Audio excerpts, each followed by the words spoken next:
Captain Lisa Bennett stood at the viewing window of the United Earth Alliance vessel, Intrepid, watching as the massive Galactic Council station grew larger against the backdrop of stars.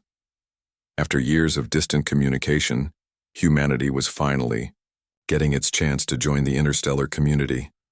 "Nervous, Captain?" asked Jack Nichols, the ship's chief science officer, as he joined her at the window. Lisa smiled but kept her eyes on the approaching station. "Not nervous. Cautious. The Vorn representatives have been the least welcoming during our communications." Jack nodded. "They're a warrior culture. From what we've gathered, they respect strength and view diplomacy as a weakness.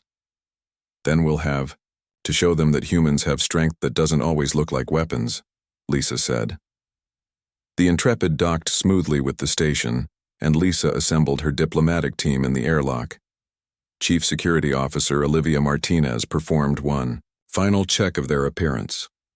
"Remember," Lisa told her team, "we represent all of humanity today. First impressions matter." The airlock opened to reveal a reception committee of aliens from at least 6 different species.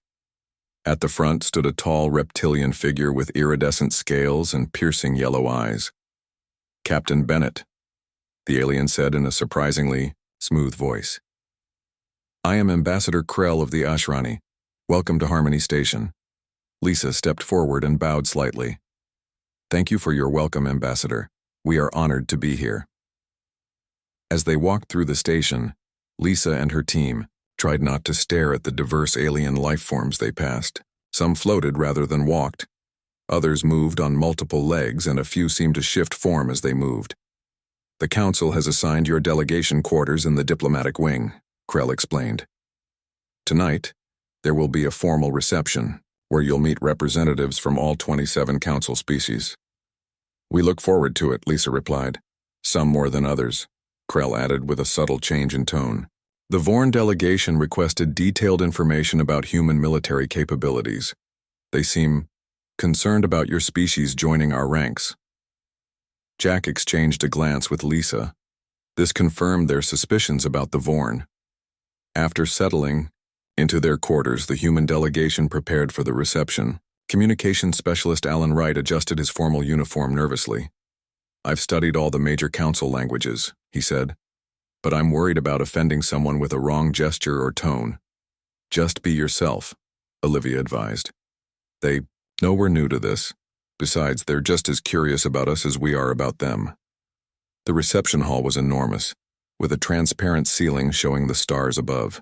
Clusters of aliens mingled throughout the space, some drinking from strange containers, others consuming foods that the humans couldn't identify.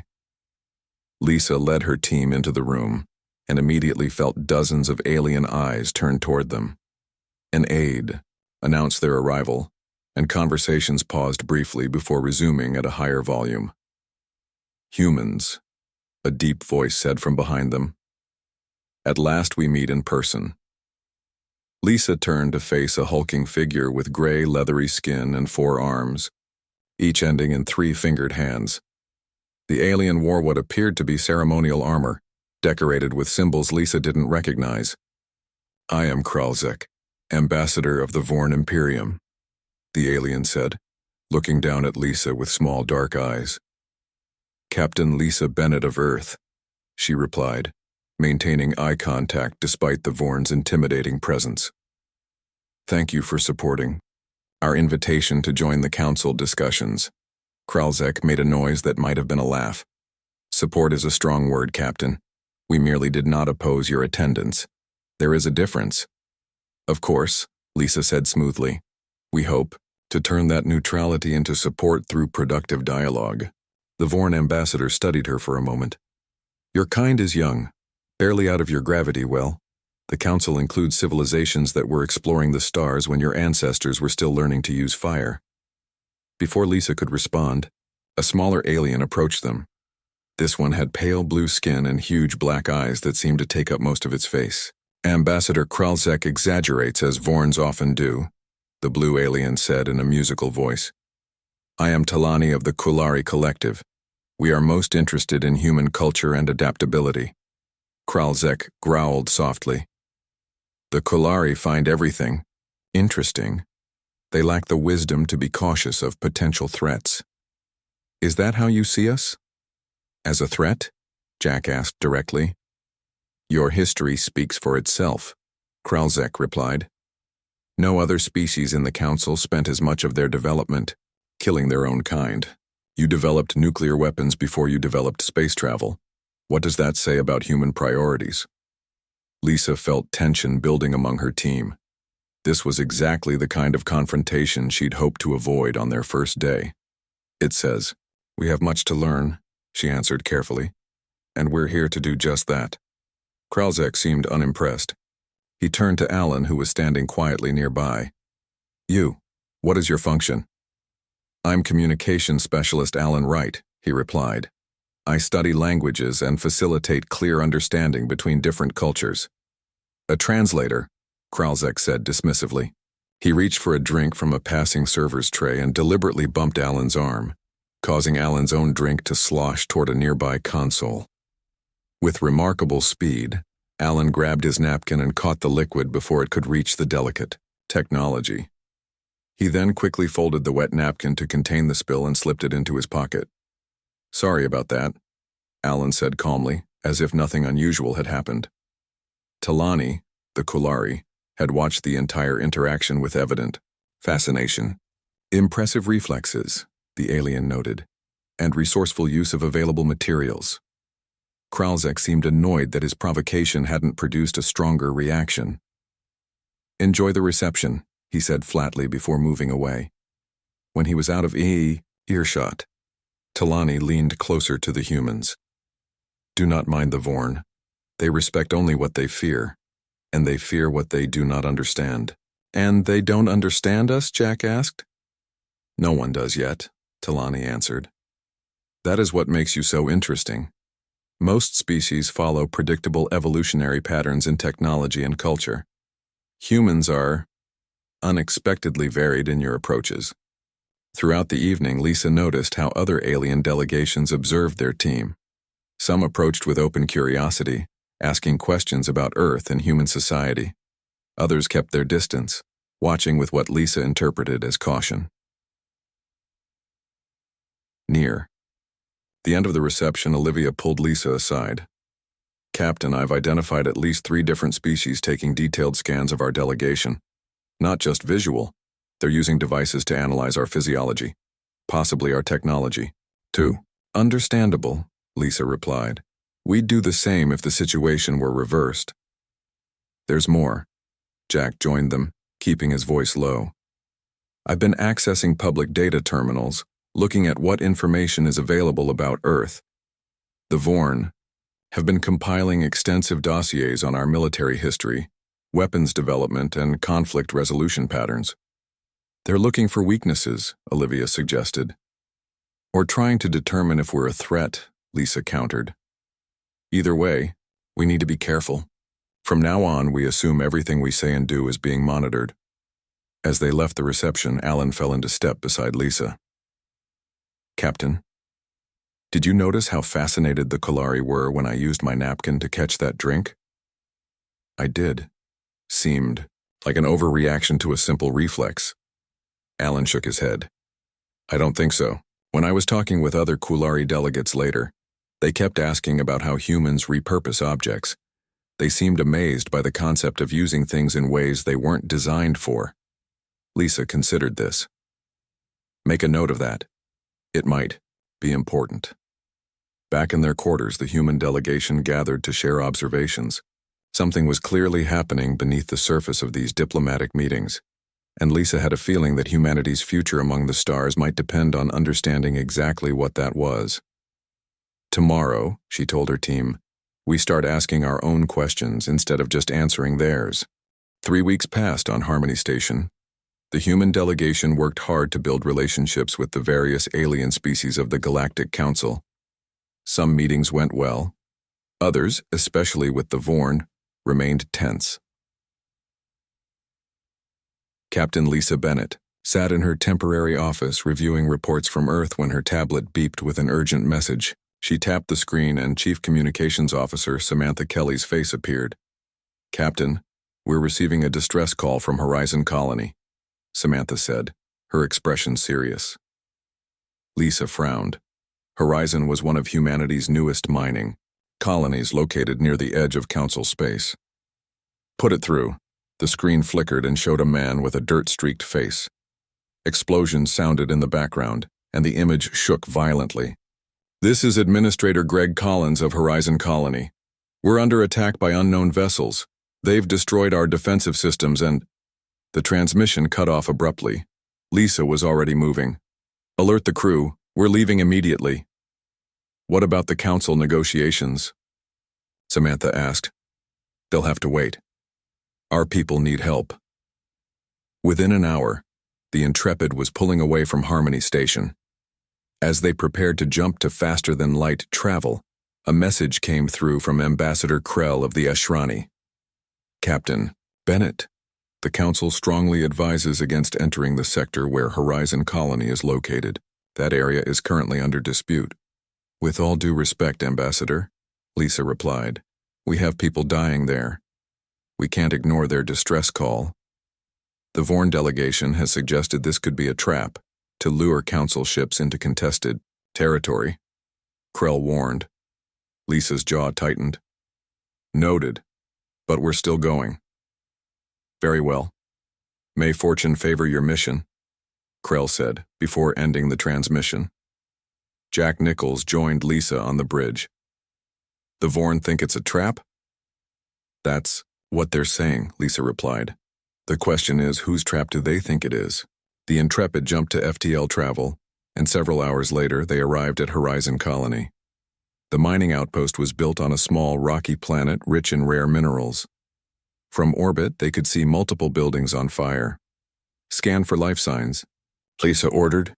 I'm picking up approximately 40 human signals in the main shelter, reported Navigator Paul Rodriguez, less than half the colony's population.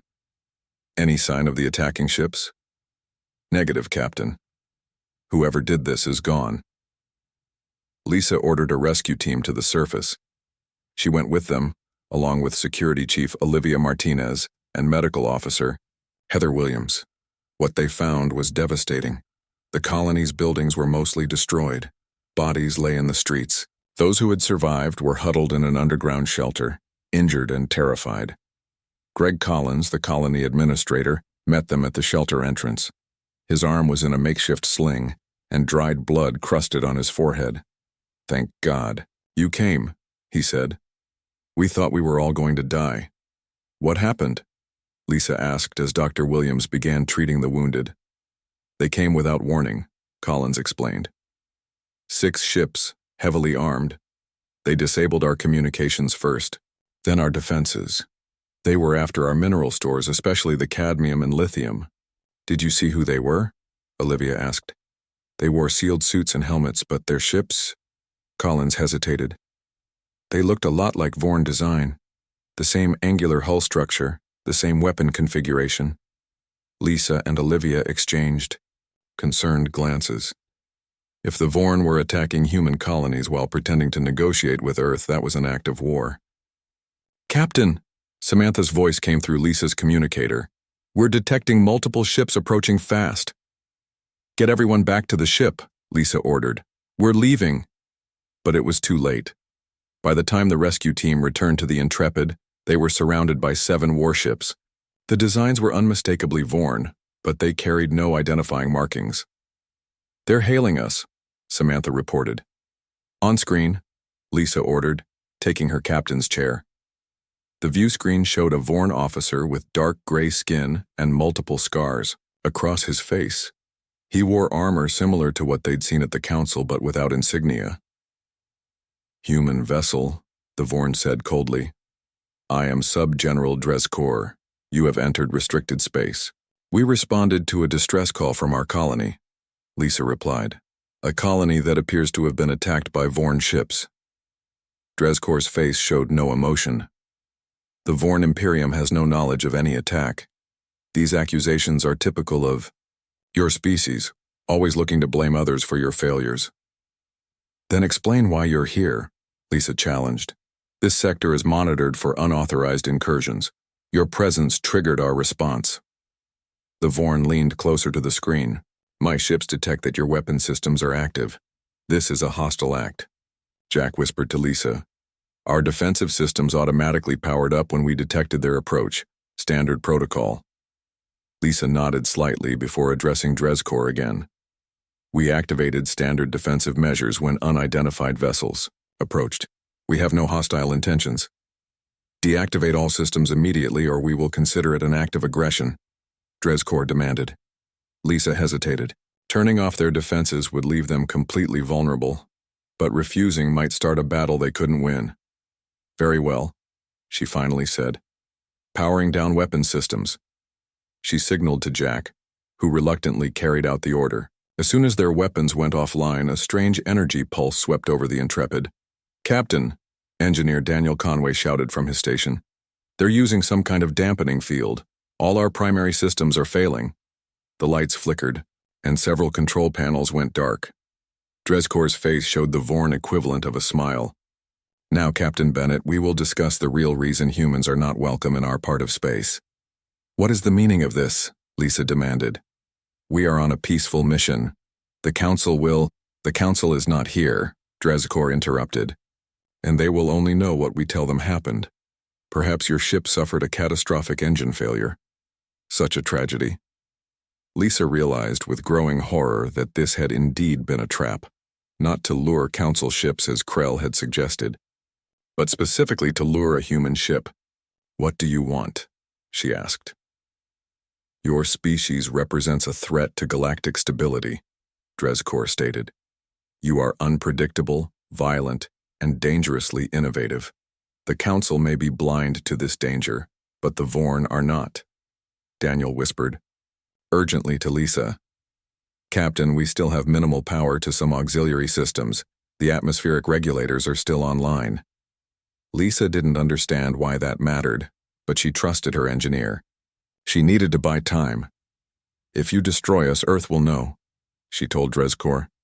This will mean war. Perhaps. Or perhaps we will send your ship back to Earth as a warning, minus its crew. The Vorn's voice was cold. You have 1 hour to surrender. Control of your vessel or we will board by force. The transmission ended. Lisa immediately turned to her crew. Options? We're practically dead in space, Olivia reported. Weapons, shields, engines, all offline. We can't fight and we can't run. What about communications? Lisa asked. Can we get a message to the Council? Samantha shook her head. The dampening field is blocking all outgoing transmissions. The nearest asteroid field is about 80,000 kilometers away, Paul said, pointing to his navigation display. If we could reach it, we might find cover. But without engines. Captain, Daniel said, a strange glint in his eye. I might have an idea. It's crazy, but it might work. I'm listening, Lisa said. They disabled our conventional systems, but they missed some of the basic ship functions. The atmospheric regulators are still working. So are most of the kitchen, appliances, and plumbing systems. How does that help us? Olivia asked. Daniel smiled. Because to humans everything can be used as a weapon, even a kitchen sink. Lisa looked at her crew, seeing determination replace fear on their faces. The Vorn thought they had trapped a helpless prey. They were about to learn that humans were never truly helpless. All right, she said. Let's show these aliens what humans can do with the things they've left us. We have less than an hour to turn this ship from a dead target into something that can fight back. As her crew sprang into action, Lisa stared at the Vorn ships surrounding them. One way or another, this encounter would change everything. Everyone gather around, Captain Lisa Bennett ordered. The bridge crew huddled together as engineer Daniel Conway spread out a basic schematic of the ship on a portable tablet. They've disabled our main systems, but they missed the smaller, everyday ones, Daniel explained. The kitchen appliances, water recycling, air circulation, and entertainment systems are all still working. How does that help us against 7 warships? Security Chief Olivia Martinez asked. Daniel pointed to different sections of the ship. Separately, they're just basic systems. Together, they're our way out of this trap. He turned to Medical Officer Heather Williams. Do we still have access to the medical supplies? Heather nodded. Yes, the dampening field didn't affect the medbay equipment, Perfect. There's a common pain reliever in our supplies, acylproxin. It's harmless to humans. But I remember reading that it reacts strongly with the metal alloy the Vorn use in their ship hulls. Jack Nichols, the science officer, looked surprised. You're right. It creates a highly exothermic reaction, basically turning into a powerful corrosive on contact. So we have one potential weapon, Lisa said. What else? Daniel turned to Navigator, Paul Rodriguez. Paul, the entertainment system uses the same transmission frequency as our secondary communication array, right? Paul's eyes widened with understanding. Yes, and it wasn't affected by the dampening field because it's not classified as a critical system. I could reprogram it to broadcast false sensor readings, Samantha Kelly suggested. Make them think we're in a different position than we actually are. Olivia opened a storage compartment and pulled out several handheld cleaning units, small devices the crew used for maintaining equipment in zero gravity. These have small propulsion jets to maneuver in space. If we modify them, we could use them for emergency maneuvering. And what about the kitchen? Lisa asked, turning to Daniel. The engineer grinned. That's where things get really interesting. For the next 40 minutes, the Intrepid's crew worked frantically. In the kitchen, Daniel and several crew members disassembled food processors and heating units, converting them into improvised explosive devices. The cafeteria's pressure cookers were modified to create focused steam jets that could temporarily blind boarding parties. In the med bay, Heather worked with Jack to prepare a solution of acylproxin that could be loaded into spray bottles from the cleaning supplies. Remember, she warned the security team, this is for the Vorn ships, not the Vorn themselves. We're defending ourselves, not trying to cause unnecessary harm. On the bridge, Samantha reprogrammed the ship's entertainment system to broadcast false sensor readings that would make it appear as if the Intrepid was still dead in space, even after they started moving. Meanwhile, Paul and Olivia modified the cleaning units into makeshift propulsion devices that could be attached to the hull. They wouldn't provide much thrust, but it might be enough to reach the asteroid field. 10 minutes until their deadline, Lisa announced as she returned to the bridge. We're ready, Captain, Daniel reported, but we'll only get one chance at this. Lisa addressed her crew. What we're about to attempt has never been done before. We're turning everyday items into our salvation. Remember your training, trust your teammates, and most importantly, think creatively. That's humanity's greatest strength. The crew took their positions. Lisa opened a channel to the Vorn ships. Sub-General Dreskor, this is Captain Bennett. The Vorn commander appeared on screen looking impatient. Have you decided to surrender, human? Actually, I wanted to discuss terms, Lisa said, stalling for time as Daniel signaled that they needed a few more minutes. Surely there's no need for violence. There are no terms to discuss, Dreskor growled. You will surrender your ship and crew immediately. I understand your position, Lisa continued, but perhaps we could— Enough delays, Dreskor interrupted. We are boarding now. Two of the Vorn ships moved closer to the Intrepid. Lisa nodded to Daniel, who activated their makeshift defense system. First, Samantha triggered the reprogrammed entertainment system, which began broadcasting false sensor readings to the Vorn ships. At the same time, Paul activated the modified cleaning units attached to the hull, providing just enough thrust to start the ship moving slowly toward the asteroid field. On Lisa's command, several crew members in spacesuits exited through the emergency airlocks, each carrying containers of the acylproxin solution. They approached the closest Vorn ship and sprayed the solution onto specific points of its hull. The reaction was immediate and dramatic. The metal began to smoke and bubble, creating small holes in the Vorn ship's outer hull. Alarms could be heard even through the vacuum of space. They're launching boarding parties, Olivia warned as smaller craft deployed from the Vorn vessels. Get our people back inside, Lisa ordered. Prepare for intruders. 3 Vorn boarding craft attached themselves to the Intrepid's airlock. The security team took positions in the corridors, armed not with conventional weapons, but with the tools of everyday life, now repurposed for defense. When the first airlock burst open, Vorn soldiers in full combat gear rushed in, expecting little resistance. Instead, they were met with a barrage of makeshift weapons. Modified pressure cookers released superheated steam, temporarily blinding the Vorn through their helmet visors. Kitchen knives attached to poles became improvised spears.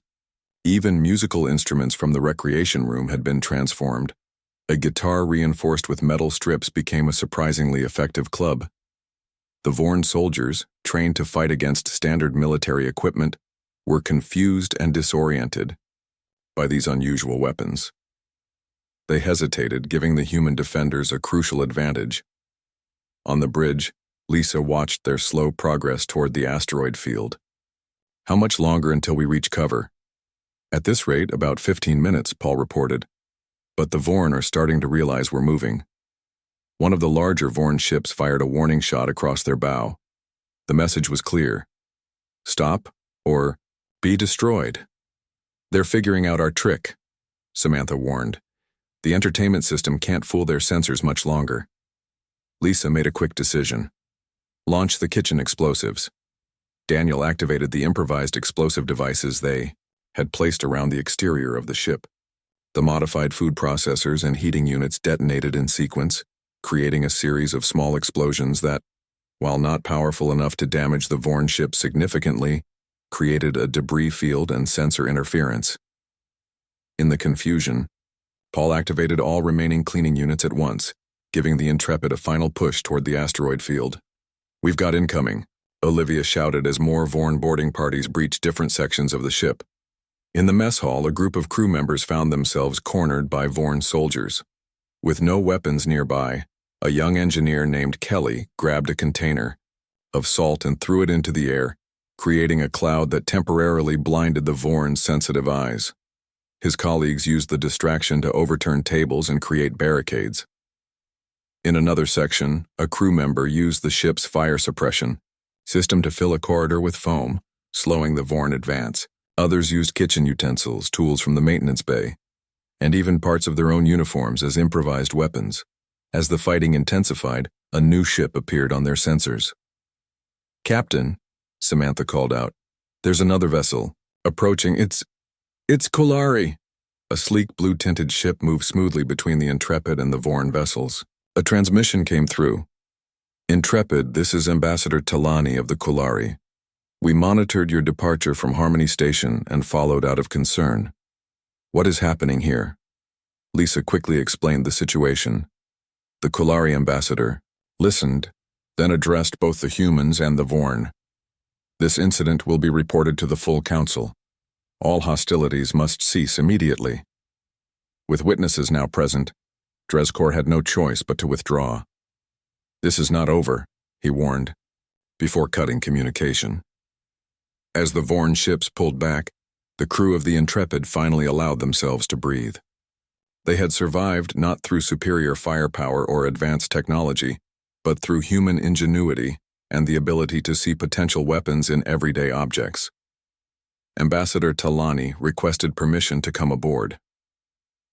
When the Kolari delegation entered the Intrepid, they stared in fascination at the modified appliances, repurposed tools, and improvised weapons. "Remarkable," Talani said, examining a pressure cooker that had been turned into a defensive weapon. "Your species truly is unique in the galaxy." Lisa looked around at her exhausted but proud crew. "We just did what humans have always done. We adapted to survive." "That," Talani replied, "is precisely what makes you so interesting, and to some, so frightening." The great chamber of the Galactic Council buzzed with tension. Representatives from all 27 member species sat in tiered seats around a central platform. Captain Lisa Bennett stood on this platform, facing the scrutiny of the entire Council. 3 days had passed since the incident with the Vorn. The Intrepid had returned to Harmony Station under escort from Ambassador Talani's Kolari vessel. Now an emergency session had been called to address what had happened. "This meeting will come to order," announced High Counselor Vrax, an ancient being from one of the founding species. His voice, though quiet, carried throughout the chamber. "We gather to discuss the incident between the human vessel Intrepid and ships allegedly belonging to the Vorn Imperium."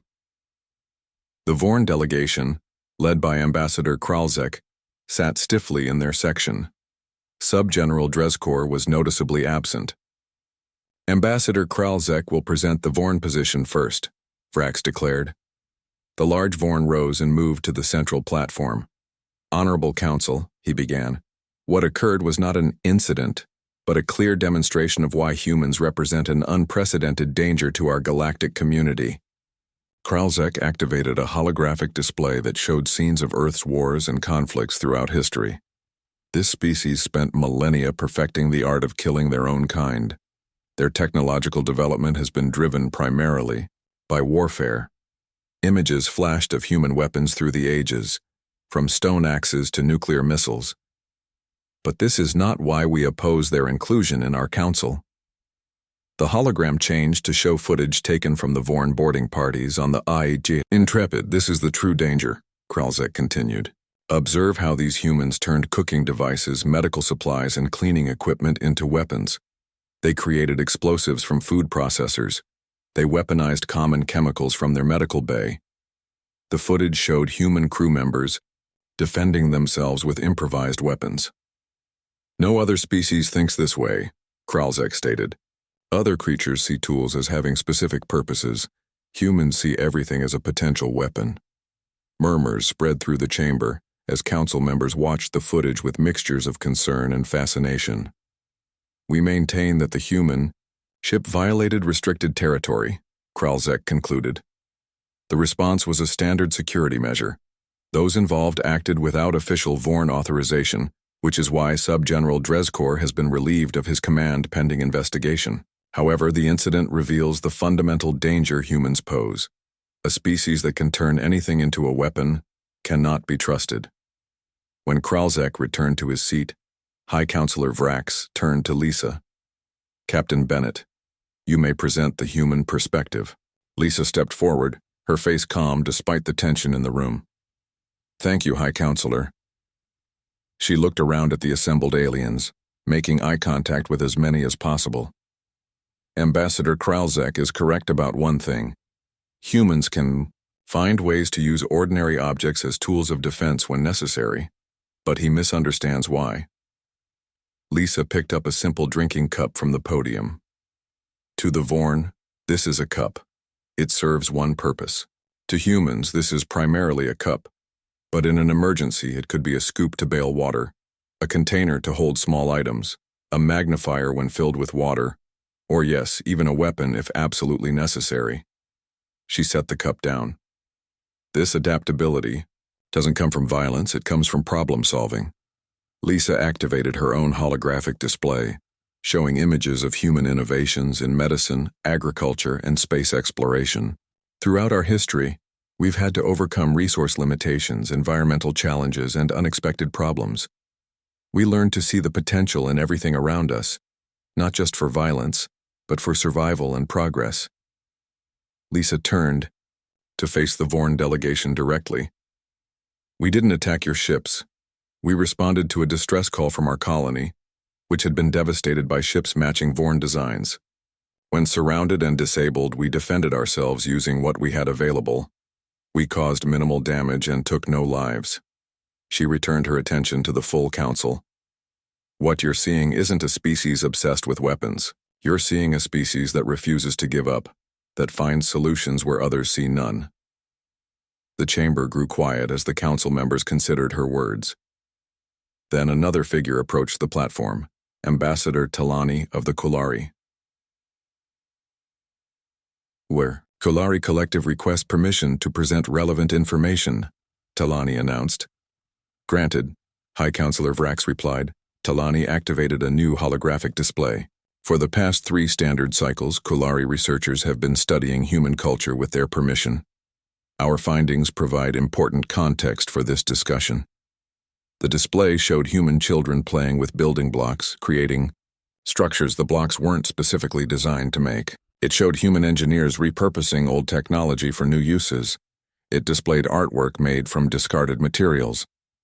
This mental flexibility appears in all aspects of human culture, Talani explained.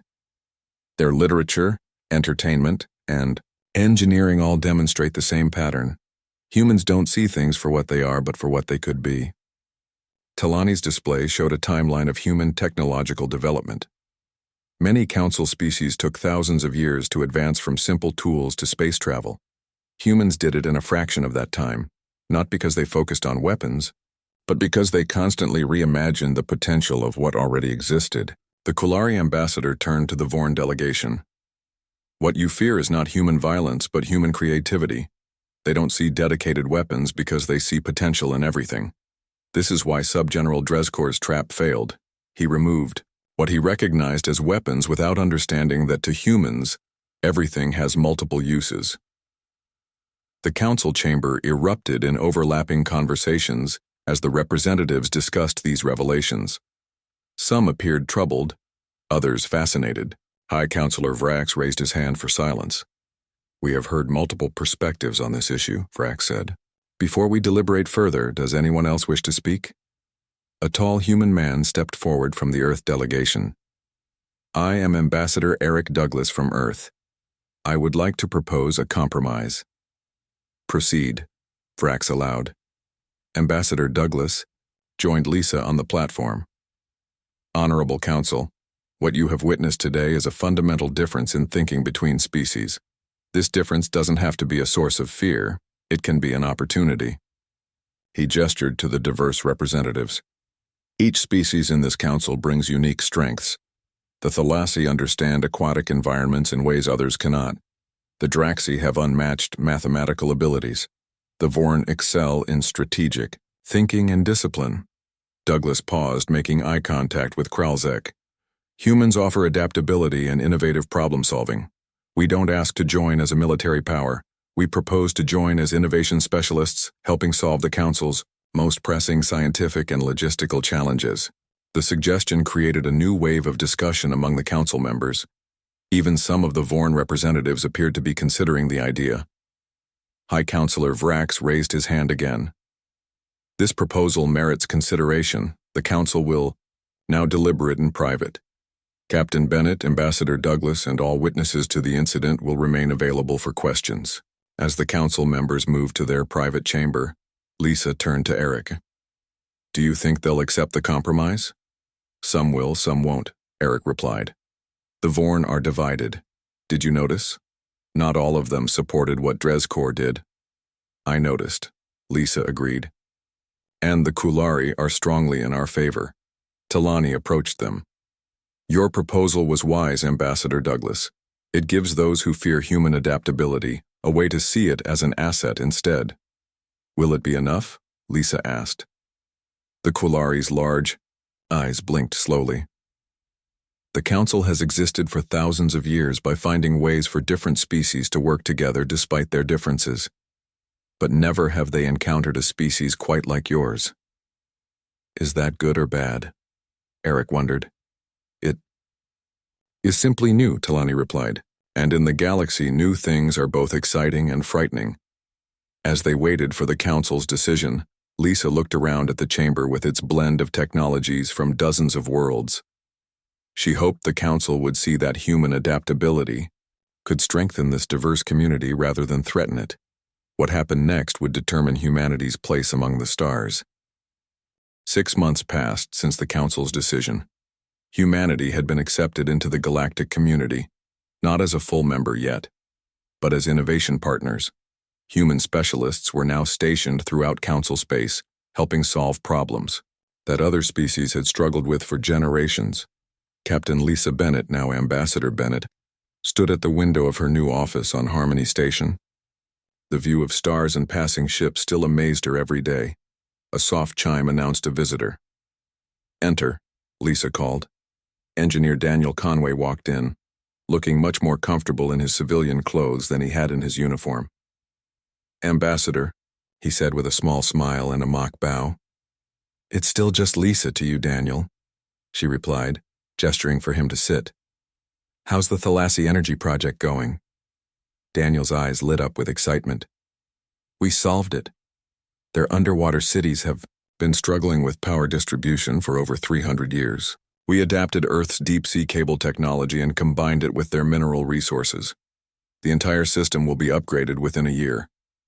Lisa smiled. Throughout Council space, similar stories were emerging. Humans weren't building weapons or leading armies. They were solving problems with their unique ability to see new uses for existing technology. The Thalassa Prime Minister actually hugged me, Daniel added. Do you know how rare physical contact is for their species? Before Lisa could respond, her communication panel chimed. Ambassador Bennett, the Kolari Prime Minister, has arrived for your meeting. Send them in, Lisa replied. She turned to Daniel. We'll catch up later. Daniel nodded and left as the Kolari leader entered. Prime Minister Zivrani was older than Ambassador Talani, with pale blue skin that had faded to almost white with age. Ambassador Bennett, the Kolari greeted her. I bring news that may interest you. They sat in the comfortable chairs designed to accommodate various body types. What news? Lisa asked. Our historians have been searching our oldest records since your species joined us, Zivrani explained. We discovered something interesting. You are not the first adaptable species the galaxy has known. Lisa leaned forward. There were others. Like us? The Kolari nodded. Long ago, they were called the Vishari. They too saw multiple uses in everything around them. They too advanced quickly from primitive technology to space travel. What happened to them? Lisa asked, though something in the Prime Minister's tone made her uneasy. They disappeared approximately 12,000 years ago, following a conflict with the ancestors of the Vorn. Lisa felt a chill. You think the Vorn destroyed them because they feared their adaptability? We cannot know for certain, Zivrani said carefully, but this may explain the deep-rooted Vorn suspicion of your kind. On some ancient level, they recognize a similarity. The Prime Minister leaned closer. The Council accepted your species because of what you can contribute, but many still fear you, not for your weapons, but for your potential to change everything. Later, that day, Lisa met with Paul Rodriguez, now working as a navigation instructor for mixed-species crews. They walked through the station's garden section. Have you heard about the young Vorn officer who requested human teachers? Paul asked. No. Which one? Several Vorn had begun reaching out since the Council's decision, though most of their species remained distant. His name is Mevkor. He approached Ambassador Douglas yesterday, Paul explained. When Douglas asked why he wanted to learn from humans, his answer was interesting. What did he say? Lisa asked. He said that after studying the incident with the Intrepid, he realized the greatest Vorn weakness is their rigid thinking. Paul smiled. Then he said something that I think perfectly captures why we're here. Humans don't see weapons everywhere. You see possibilities. That is what makes you dangerous and valuable. Lisa looked out at the stars through the garden's transparent dome. Humanity had found its place in the galaxy not through military might, but through their unique perspective. To humans, everything could be used as a weapon if necessary, but more importantly, everything could be used as a tool, a solution, or a bridge between different worlds. The stars no longer seemed distant and cold but full of possibilities waiting to be discovered.